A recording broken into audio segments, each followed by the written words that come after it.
Viewers, ये है मदुरई का मीनाक्षी अम्मा टेम्पल, जो बहुत मशहूर है और इसकी हाइट बहुत ज़्यादा है। और हालांकि टेम्पल अंदर जाने के लिए इसमें एंट्री नहीं है, क्योंकि कोविड की वजह से कोविड प्रोटोकॉल को पूरी तरह से फॉलो किया जा रहा है, तो श्रद्धालुओं का अंदर जाना अभी फ़िलहाल मना है।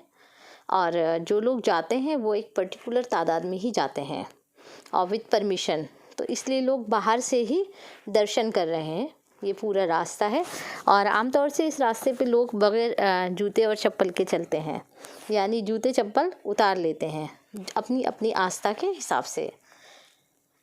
देखिए कितना बड़ा टेम्पल है ये।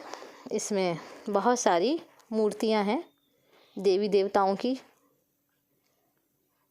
क्योंकि हिंदुस्तान एक सेकुलर मुल्क है और यहाँ हर तरह के लोग रहते हैं जो अपने अपने अक़ीदे के हिसाब से और जिस मज़हब को वो फॉलो करते हैं उसकी तमाम मज़हबी रसूमात को अदा करते हैं। तो ये भी बहुत मशहूर टेम्पल है यहाँ का और इसको देखने के लिए लोग दूर दूर से आते हैं। हम भी इसको एक तारीख़ी इमारत की शक्ल में देखते हैं कि किस तरह से इन मंदिरों की तामीर की गई। ये रंग हैं यहाँ के, और सड़क के दोनों तरफ आपको इस तरह की मंदिर भी मिल जाएंगे। और कुछ जगह ऐसी हैं जिसमें नीचे तो मार्केट है लेकिन ऊपर का हिस्सा कुछ इसी तरह का है। और ये यहाँ से लिखा हुआ है ना, दर्शन के लिए जाने का रास्ता। तो ये रास्ता मैंने जैसे कहा कि पहले ही कि बंद है। ये इसका ऊपरी हिस्सा है। मैंने कहा कि इसकी हाइट का अंदाज़ा आप इसी से लगा सकते हैं। मदुरई अपनी चीज़ों के लिए तो मशहूर है ही, लेकिन इस टेम्पल की वजह से भी बहुत ज़्यादा मशहूर है। और कहा जाता है कि इस धर्म में आस्था रखने वाले यहाँ ज़रूर आते हैं। इसके बिल्कुल साथ ही ये गांधी जी का एक स्टेचू लगा हुआ था। मुझे लगा कि इसको भी मुझे इस ब्लॉग का हिस्सा बनाना चाहिए।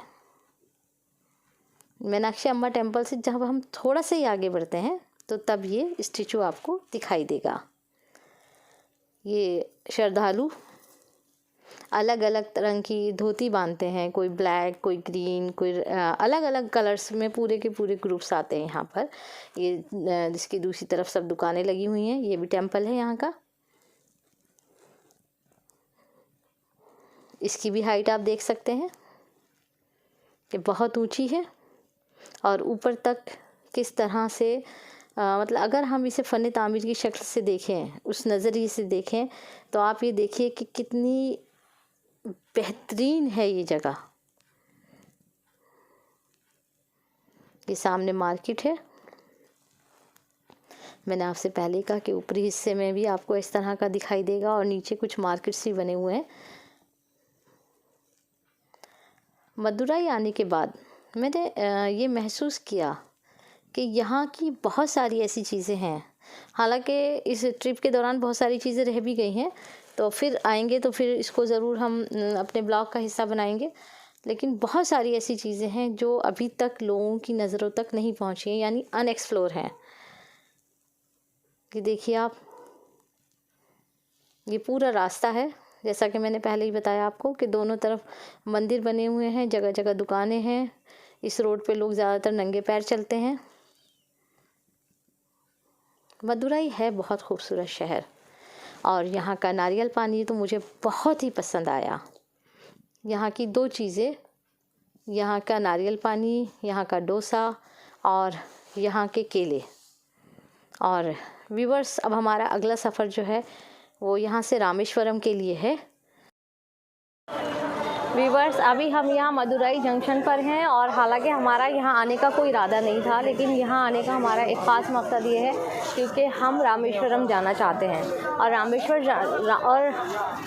और रामेश्वरम जाने के लिए हमको यहाँ से ट्रेन लेनी थी। पता ये चला कि वो ट्रेन जो है जो जाती थी वो कैंसिल हो गई है। अब रोज़ाना रात में सिर्फ एक ही ट्रेन जाती है जो शाम को 6 बजे जाती है और हमको वहाँ वो 10 बजे छोड़ेगी।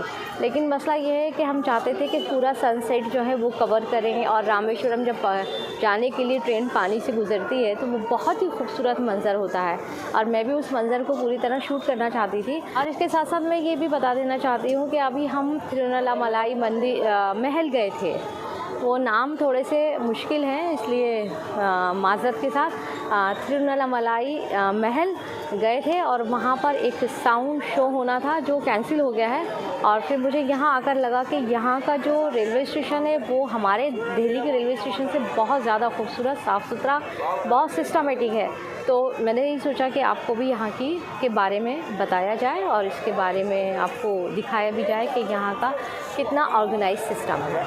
और मुझे यहाँ का मंज़र बहुत खूबसूरत लगा, और चारों तरफ बहुत साफ़ सफाई है, और मेरे पीछे ये एक यहाँ बहुत ही अच्छा इंतज़ाम, बहुत ऑर्गेनाइज सिस्टम था, लाइट सिस्टम, और ये सारी चीज़ें देखकर, और पीछे से अज़ान की आवाज़ भी आ रही है, और जगह जगह मंदिर भी बने हुए हैं छोटे छोटे, और एक तरह से पूरा मिक्स कल्चर है, और सब लोग यहाँ बहुत अमन अमान के साथ, मिलजुल के, भाईचारे के साथ रहते हैं। और मुझे यहाँ का माहौल बहुत अच्छा लगा, बहुत खूबसूरत मंज़र था, तो मैंने सोचा कि आप लोगों को भी ये मंज़र, ये व्यू ज़रूर दिखाया जाए।